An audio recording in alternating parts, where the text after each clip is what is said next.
দেখুন বন্ধুরা, চলে এসেছি আঁটল পাতার জন্য মাঠে। আর এই যে এই সাইডে এটা খাল, যে সাইডে কচুরিপানা ভর্তি। আর যে চেম্বারটা আছে ওর পিছন সাইডটায় সমিতির বিল।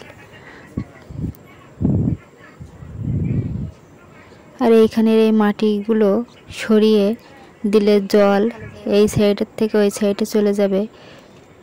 আর এইখানেই মাছটা আসবে, মাছ লাগবে এইখানেই প্রচুর। তাই মাটিগুলো কেটে সরিয়ে দেওয়া হচ্ছে। দেখুন, এটা খাল আর সমিতি বিলের যে ড্রেনটা আছে সেই ড্রেনের মুখেই আঁটলটাকে পাতা হবে। এখানে জাউলা মাছ আছে, চ্যাং মাছ, কই মাছ, শিঙি মাছ, এইসব মাছগুলোই আছে এখানে। তা দেখুন, আঁটলটাকে সুন্দর করে পেতে মাটি দিয়ে যেন না নড়ে আঁটলটা, এমনভাবে মাটি দিয়ে সুন্দর করে আঁটলটাকে পাতা হয়েছে।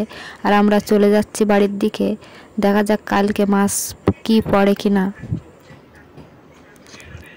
আর এইদিকে একটা পাকা কলার গাছ এনে বসাচ্ছে তোমাদের দাদা। দেখুন,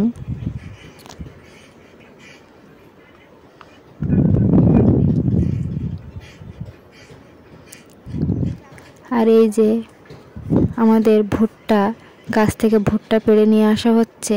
এই ভুট্টাগুলোকে ছাড়িয়ে রোদ্দুরে শুকিয়ে রাখা হবে, এর আবার বীজ করা হবে। আর এই ভুট্টা নুন আর তেল দিয়ে ভেজে পপকর্ন বানানো যায়, পুড়িয়েও খাওয়া যায়।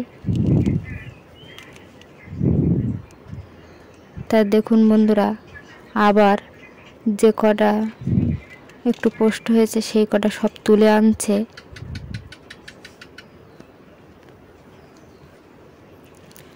তা ভিডিওটা যদি তোমাদের ভালো লেগে থাকে, লাইক, কমেন্ট, শেয়ার, সাবস্ক্রাইব করে পাশে থাকবেন।